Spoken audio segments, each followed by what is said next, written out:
예, CBS 라디오 박정희 한판승부 함께하고 계십니다. 이태원 참사 당일 119 신고 녹취록이 공개되면서 후폭풍이 거센 상황이죠. 주체자가 없다라는 이유로 책임 소재가 불분명하다라는 또 해석도 있었습니다만 이 녹취록이 공개되면서 국가 배상의 의무와 책임이 좀 더 구체화된 것이 아니냐라는 또 주장도 있습니다. 자, 이러한 참사에 대한 법적인 책임 공방에 대해 좀 더 자세히 전문가와 함께 짚어보겠습니다. 연세대학교 개원 교수이시고 법무법인 도담에서 활동하고 있는 김정환 변호사를 모셨습니다. 어서 오십시오, 변호사님. 네, 안녕하세요. 이런 슬픈 일로 나오게 돼서 마음이 많이 무겁습니다. 예, 진 작가님, 교수장님도 인사 나눠주시고. 네, 안녕하세요. 자, 이게 112 신고 녹취록 공개로 국가의 책임과 배상이 좀 보다 분명해졌다는 해석 맞습니까? 네, 그 해석 자체는 맞다고 볼 수 있고요. 근데 우선 우리는 일단 국가의 책임과 배상이 왜 연결되는지를 먼저 한번 생각해 볼 필요가 있는데요. 예, 이제 이렇게 슬픈 참사 앞에서 사람들이 배상이라는 돈 얘기를 해야 되느냐 이렇게 생각할 수도 있는데 사실은 권리가 침해됐을 경우에 그 권리를 회복하는 방법이 두 가지밖에 없습니다. 원상 회복을 해주거나 아니면 돈으로 금전배상주의라고 하거든요. 예, 그래서 생명과 신체라는 가장 큰 권리는 원상 회복이 불가능합니다. 네, 그래서 그 책임 소재를 명확히 하고 그 잘잘못을 가리기 위해서는 결국에는 이 금전배상주의에 따라서 배상을 물을 수밖에 없고 거기에 따른 국가의 책임을 묻게 되는 것이죠. 음. 네. 그럼 이제 쟁점은 이게 과연 이제 국가의 책임인 것이냐, 네. 이 부분이 규명돼야 되는 네, 것인데. 그렇습니다. 이제 변호사님이 SNS에 올린 글을 보면 이제 공무원의 부작위로 인해 침해된 국민의 법익 또는 국민에게 발생한 손해가 매우 심각해서 네. 또 공무원들이 그 결과를 예측할 수 있었고 결과 회피를 위한 조치 가능성도 있었는데 안 한 경우다 이렇게 말씀하셨어요. 자, 부작위, 네. 이게 의무를 소홀히 했다 이런 의미인 거죠. 하지 네, 않았다. 하지 않았다. 네, 그렇습니다. 저희가 이제 뭐 자기 부작위라는 표현을 쓰는데요. 그러니까 부작위라는 것은 해야 할 의무가 있는 일을 하지 않았을 경우에 이제 법적으로 쓰는 용어입니다. 예, 그 일반적으로는 어떤 행위에 의해서 어떤 이제 손해가 발생하게 되는데 행위를 하지 않아서 발생하는 손해이기 때문에 그 요건이 굉장히 까다로운 거죠. 단순히 행위를 하지 않은 것이 문제가 아니라 예, 그 행위를 했어야 하는 의무가 반드시 있어야 하느냐 이걸 따지게 되는데 따지는 가장 중요한 요건 중에 하나가 그 행위를 해야 하는 의무와 관련돼서 예측이 가능했느냐 그리고 그 행위를 했으면 이 잘못을 이 손해를 회피할 수 있었느냐 예측 가능성과 이제 회피 가능성이 굉장히 중요한 개념이 되거든요. 예, 이제 경찰이라는 단어를 우리가 사용하고 있는데 예, 경찰이 어떤 의미인지를 좀 생각해 볼 필요가 있습니다. 경찰이란 단어는 그 자체로서 위험의 예방, 위험의 제거라는 의미를 법적으로 가지게 됩니다. 즉 경찰이 해야 하는 의무는 위험을 예방하고 위험을 제거하는 것이거든요. 이제 현실에서 발생한 위험이라는 것이 명백해졌을 때 예. 이것을 예방하고 제거해야 하는 의무에 대해서 그 예측 가능성과 회피 가능성을 따져서 이 책임을 묻게 되는 건데 이번 사안 같은 경우는 당연히 그 위험과 관련된 예측 가능성과 그리고 회피를 했어야만 하는 그 의무를 인정할 수 있지 않는가 그 법률가로서 그렇게 판단하고 있습니다. 그럼 예, 예, 법률가로서 보시는 부분에서 제가 궁금한 건 첫 번째는 그러니까 이게 녹취록이 발견돼서 마치 뭐가 터닝 포인트인 것처럼 되는데 사실 녹취록의 유무와 상관없이 그렇게 많은 대중들이 모여 있었는데 사람이 저렇게 많이 죽었다라고 하면 전 국가의 책임이 당연히 있는 부분이다. 녹취와 상관없이 그런 생각이 하나 들고요. 두 번째는 조금 전에도 저희가 브리핑 때 들었지만 내부망에 이제 글을 올려주셨다는 분 아니 뭐 압사된다는 얘기 이번 처음 나온 게 아니다. 옛날에 무슨 지구촌 축제 무슨 축제 때도 그런 전화가 계속 있었다라고 하면 사실은 그건 이번에 부작위를 증명한 게 아니라 오히려 항상 상존하는 위험이 있었다라는 반증인 것 같은데 그 말씀을 억울하다는 토로하시는 것이 제 입장에 잘 이해가 되지 않아서요. 이번에 이 녹취록이라는 게 실제로 법정에 가면 이게 중요한 문제가 되는 건가요? 아니면 이 예. 자체로 문제가 있었던 건가요? 녹취록은 굉장히 중요한 증거로 사용될 수 있다고 보이고요. 예, 이제 그 녹취록이 나왔기 때문에 국가 책임을 인정할 수 있다 이렇게 인정되는 게 아니라 사실 방금 말씀하신 게 굉장히 타당한 말씀이신 게 이렇게 많은 군중이 몰리는 경우 이 자체에 대한 위험을 판단하는 기능을 이미 경찰은 가지고 있었어야 합니다. 그 기능 자체가 작동을 하지 않았다면 그것 자체로 이미 문제를 삼을 수 있는 거거든요. 국가 책임이라는 건 그렇습니다. 그 어떤 한 개인 공무원이 잘못한 게 문제가 아니라 국가가 작동시켜야 되는 시스템이 있는데 예. 그 시스템이 작동이 안 있다라는 부분에 대해서 이 책임은 궁극적으로 대한민국이 책임을 져야 되는 거다. 지방자치단체인 서울시가 책임을 져야 되는 거다. 예. 이런 방식으로 접근을 하는 개념이거든요. 음. 그래서 사실은 지금 경찰의 어떤 초기 대응이 잘못됐다. 여기에만 너무 포커스를 맞추게 되면 사실은 이 초기 대응을 조금 실수했던 말단 공무원들이 잘못한 것으로 집중될 오류가 생깁니다. 예. 예, 국가 책임은 그런 말단 공무원들에게 어떤 너희들이 잘못했다를 묻는 게 아니라 이 사람들이 이 시스템 안에서 정말로 작동해야 되는 부분을 잘 작동시켰는지를 묻는 것이기 때문에 예. 방금 말씀하신 부분에 대해서 전적으로 동의하는 바입니다. 그렇게 되면 어떤 책임의 대상과 범위가 어디까지 넓어질 수 있는 겁니까? 국가 책임의 개념은 일단 국가와 지방자치단체, 이제 우리 헌법이 딱 그 선언한 국가와 지방자치단체가 이제 책임을 지게 되는 건데요. 네. 사실은 국가 책임이라는 것은 어떤 부분이 있냐면 이 국민의 세금으로 예. 그 어떤 국가의 불법 행위를 인정하는 부분이 있습니다. 예. 그래서 이것을 마냥 인정할 수는 없고요. 그렇죠. 예, 어떤 권리를 침해당한 사람 마냥 인정할 수는 이걸 또 제한하는 법리가 있기는 한데 예. 이 국가 책임을 인정한다는 게 국가가 불법 행위에 인해서 침해된 권리를 보전한다는 것도 있지만 잘못을 인정하고 이런 부분에 대해서 앞으로 우리가 이렇게 다시는 잘못을 하지 않겠다. 시스템적인 개선이 필요하다라는 어떤 개선 방향까지 어떤 제시가 되는 그런 게 국가 책임의 인정이거든요. 예. 그래서 사실은 이 국가 책임을 이번 사건에서 인정받는 건 굉장히 중요한 일이라고 생각을 하고 있습니다. 근데 국가 책임을 인정받기 위해서 공무원들의 부작이라고 하지 않았습니까? 네. 근데 그 공무원들이 특정되어야 하는 건가요? 아니 그렇지 않습니다. 네. 공무원들은 특정되지 않아도 되고요.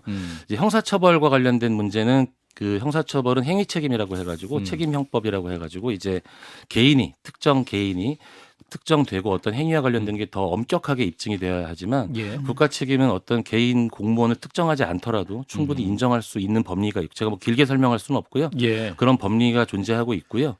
그리고 이 그 개인 공무원의 사실은 경과실까지도 그 개인 공무원에게 책임을 묻지 않고 국가가 이것을 책임지겠다라는 법리를 사용하고 있거든요. 예. 네. 그래서 근데 이번 소송은 그러니까 사실은 형사 소송이 아니라 민사 소송인 거예요. 네, 그렇습니다. 불법행위 소송입니다. 근데 이 경우는 지금 진행되는 거 보면 아까 진 작가님도 지적하셨지만 실질적으로는 그날 112 전화 받고 출동해서 하고 돌아온 사람들이 왜 그때 참사에 이걸 파악하지 못했냐고 이분들이 처벌당할 것 같은 혹은 용산 경찰서장이나 지구대장이 사법처벌을 받는 형태로 가지 않을까라는 걱정이 좀 되거든요. 그 사람들에게 중과실 그리고 고의는 당연히 인정할 수 없을 거고요. 예. 중과실을 인정할 수 있느냐의 문제도 이제 법리적으로는 따져볼 수가 있는데 과연 이러한 만약에 이 정도의 인파가 몰리는 상황에서의 어떤 매뉴얼이 정확히 작성되어 있었다거나 어떤 이런 위험성에 대한 사전에 어떤 교육이 이루어져 있었다거나 여러 가지 국가 차원의 대비가 있었다면 당연히 그 말단 공무원들도 그런 실수를 하지 않았을 겁니다. 그 공무원들은 본인들이 어느 정도 판단을 했을 때 어떤 잘못이 분명히 있을 겁니다. 예. 아예 과실을 부정할 수는 없지만 국가 책임이란 제도를 만들어 놓은 취지가 그렇게 현장에서 일하는 공무원들한테 너희들이 조금 잘못했다고 해서 너희들이 책임을 묻는 게 아니라 이것은 시스템적으로 우리 대한민국이 책임을 지겠다. 이것이 국가 책임 제도의 의미거든요. 네. 근데 한동훈 전 법무장관이 네. 그 이태원 할로윈 참사 법률지원단이 어떤 국가배상 소송에 대해서 상담을 할 때에 네. 그 신중한 상담을 해달라 이렇게 요청을 했습니다. 네. 이 발언을 무슨 두고 뜻이죠? 이게 어떻게 봐야 됩니까? 저도 그 발언을 보고 저는 그 이제 조금 전에 제가 말씀드렸지만 그 국가배상이라는 건 국민의 세금을 가지고 손해배상을 해주는 제도입니다. 그렇죠. 그래서 무한정 넓게 인정할 수는 없고 음. 반드시 국가가 잘못을 했을 때 인정이 되는 경우에만 해야 되는 것도 굉장히 중요한 것이거든요. 예. 그분은 공직에 계신 입장에서 국민의 세금 함부로 쓰지 말자 이런 입장에서 충분히 말할 수 있다고 생각을 하지만 이제 뭐 예컨대 우리가 검사 직업이라는 것이 형사를 처벌하는 것도 검사의 직업이지만 이 사람이 무죄라면 무죄를 열심히 밝히는 것도 검사의 직업이잖아요. 그렇죠. 근데 일반적으로 검사님들은 주로 처벌하시는 데 신경을 많이 쓰십니다. 내가 무죄를 밝히는 것도 검사의 어떤 의무라는 것은 잘 생각을 하지 않으시거든요. 아무래도 지금 현재 계신 입장에서 조금 더 국가의 입장에서 좀 그 방어적으로 발언을 하신 거라고 좀 선회하자면 당연히 또 공직을 맡은 입장에서는 방어적으로 해석을 할 수밖에 없다고 생각을 합니다. 뭐 자기 맡은 일을 했다는 건데 그래도 조금 그럴 때 우리가 좀 속상하잖아요. 속상하죠. 예를 들어 가지고 뭐 그러니까 분명히 국가에서 잘못했는데 네. 뭐 벌금을 그 지원금을 다시 회수하라는 이런 판단들을 내릴 때 네. 지금 법무부에서 꼭 이렇게까지 해야 되나? 그러니까요. 예, 그러니까 그다음에 한동훈 장관 같은 경우에 예를 들어가지고 인혁당 사건 같은 네, 경우에는 네, 네. 굉장히 전향적인 조치를 맞습니다, 취했지 않습니까? 맞습니다. 제가 이번 사태에 대해서도 좀 약간 굳이 이런 말까지 해야 되나라는 생각이 좀 들어요. 그런데 이미 뭐 제가 드릴 말씀은 아닌 것 같고요. 예. 그 이제 정치적 책임과 법적 책임은 또 분리가 되는 건데 예. 이미 정치적 책임의 영역으로 조금 더 판단을 하실 수도 있는 위치에 가시지 않았나 그렇게 판단을 하기 때문에 네. 예. 또 박희영 구청장 그러니까 언론 인터뷰에서 구청에서 할 수 있는 건 다 했다. 또 주최 측이 없다. 이 헬로윈 행사는. 그리고 이게 축제가 아니라 현상으로 봐야 한다.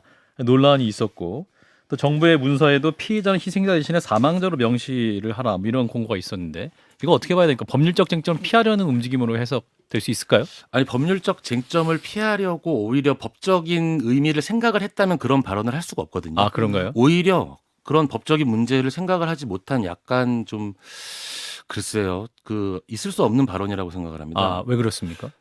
만약에 뭐 명절날 같은 경우에 예. 서울역이나 아니면 그 고속버스 터미널에 많은 사람들이 모인다고 생각을 해보세요. 예. 그것도 현상이라고 말씀을 하실 건가요? 거기에 대해서 뭔가 질서 유지가 분명히 필요하다는 명절 거를 현상. 명절 현상이라고 해서 이거는 국가가 지방자치단체가 개입할 일이 아니다. 이렇게 얘기를 해버리면 국가와 지방자치단체는 존재를 왜 하는 겁니까? 예. 그 국가와 지방자치단체는 기본적으로 지켜야 하는 의무가 있습니다. 그런 의무와 관련된 그 의무는 당연히 법적 의무입니다. 예. 예. 그런 부분에 대해서 오히려 법적 의무를 전혀 고려하지 않으시고 좀 그 제가 판단하기에는 좀 그 외람됩니다만 조금 경솔한 말씀을 하셨다고 저는 생각을 하고 있습니다.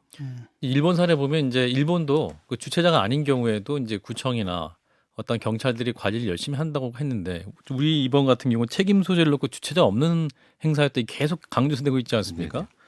이런 걸 쓰고 업무상 과실치사, 뭐 중대재해법 적용이 어렵다 이런 분석이 많은데 실제로 법률가로서 보시기에 어떻습니까? 지금 일단 말씀하신 업무상 과실치사나 중대재해처벌법은 형사의 영역입니다. 예. 형사의 영역이기 때문에 그 특정 개별 행위자를 특정하는 것도 중요하고 그리고 중대재해처벌법 같은 경우 중대시민재해 같은 경우는 또 수사 주체가 경찰인데 지금 경찰이 잘못한 걸 경찰이 수사하는 것도 이상한 문제가 발생을 하거든요. 그래서 조금 약간 다른 영역인 것 같고요. 예.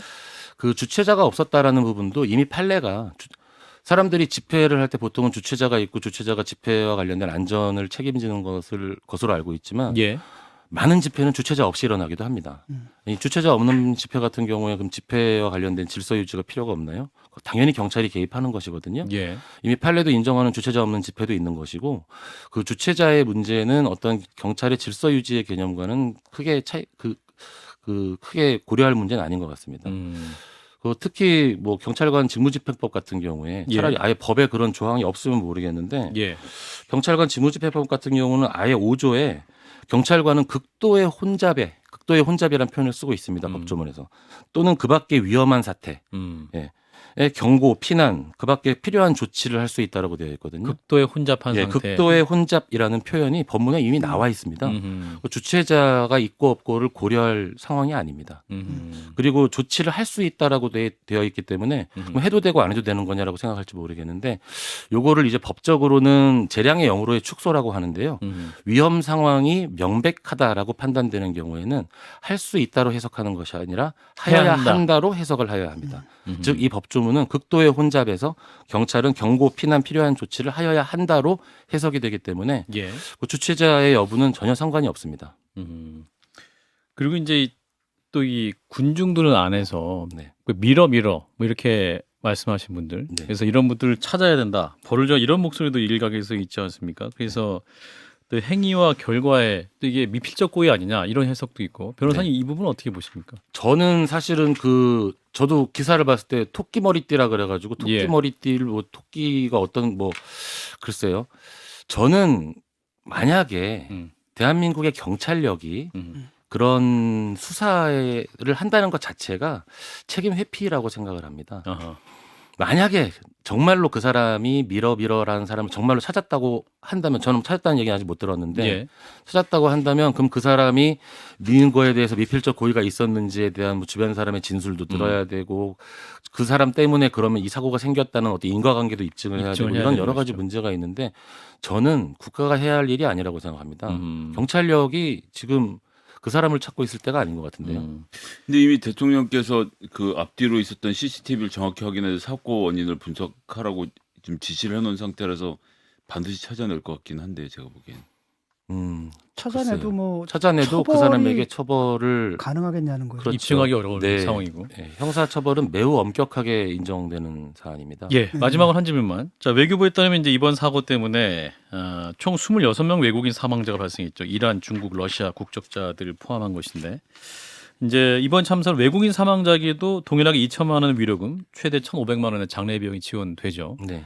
근데 만약에 별도로 국가배상 소송 후에 그 승소를 했을 경우에 예. 그럼 이 외국인 사망자들이 어떻게 적용이 됩니까? 이건 사실 제가 대학에서 행정법을 강의하면서 교과서에 나오는 이야기로 저희가 설명을 했던 건데요. 예, 대한민국 헌법 29조 국가배상 조항이 모든 국민은이라고 되어 있습니다. 예, 그런데 이제 국민이 아닌 사람한테 적용할 수 있느냐라고 할 때 사실은 적용할 수 있다라고 보거든요. 그런데 국가배상법은 외국과의 상호보증이라는 제도를 쓰고 있어서 우리나라 사람이 외국에서 그런 손해를 입었을 때 우리나라 사람이 손해배상을 받을 수 있으면 우리도 손해배상을 해주겠다라는 상호보증 제도를 사용하고 있는데 예, 마침 2015년에 일본인이 우리나라에 국가배상을 청구한 사안이 있습니다. 아하. 그 사안에서 그 상호보증을 엄격하게 조약이라든지 정말 보증서 교환해야 되고 이런 거 아니고 손해배상 제도를 우리나라처럼 갖추고 있으면 인정해야 되는 거다 하고 넓게 인정하거든요. 예, 이제 국가배상법 7조 이야기인데요. 이번 뭐 안타까운 이번 참사에 많은 외국인 분들이 희생됐다는 소식을 듣고 사실은 그분들이 이제 우리나라의 국가배상을 청구하고 또 그분들이 우리나라의 어떤 국가의 이런 시스템적인 문제에 이런 일이 또 발생을 하겠구나라는 생각을 했었거든요. 예. 예, 그런 일이 발생을 할 그 겁니다. 나라마다 다를 수도 있는 거니까 그럼. 현재의 법조문상으로는 나라마다 다를 수 있도록 되어 있는데요. 그런데 판례 해석상으로 보면 넓게 인정하기 때문에 아마 그 외국인들에게도 충분히 인정될 거라고 보입니다. 그 원비어의 케이스처럼 미국 법정에서 북한에 대한 책임을 묻는 방식으로 미국 법정에서 한국에 대한 책임을 묻는 것도 가능한가요? 네, 그것도 문제가 되는데요. 그 케이스 같은 경우는 이제 북한이라는 약간 특별한 어떤 문제가 이제 이 소송 같은 경우 국가배상 소송을 외국인이 하게 된다면 예. 대한민국을 상대로 하게 되는 건데 대한민국이라는 국가의 임뮤니티라고 하죠. 이제 그 외국 그 관할 면제 이런 게 있기 때문에 그러면 어떤 관할을 어떻게 성립시키느냐라는 법적인 논쟁은 있을 수가 있습니다. 예. 제가 어떤 그런 국제법 전문가는 아니기 때문에 논쟁은 있을 수 있지만 궁극적으로는 아마 우리나라 그리고 우리 외국 법정에서 인정이 되면 우리나라 집행에 문제가 생기기 때문에 예. 우리나라 법정에서 국가 배상으로 외국인들도 아무래도 진행이 되지 않을까 그렇게 예상하고 있습니다. 알겠습니다. 여기까지 듣겠습니다. 법무법인 도담의 김정환 변호사였습니다. 고맙습니다, 변호사님. 좋아요? 구독! 알림 설정.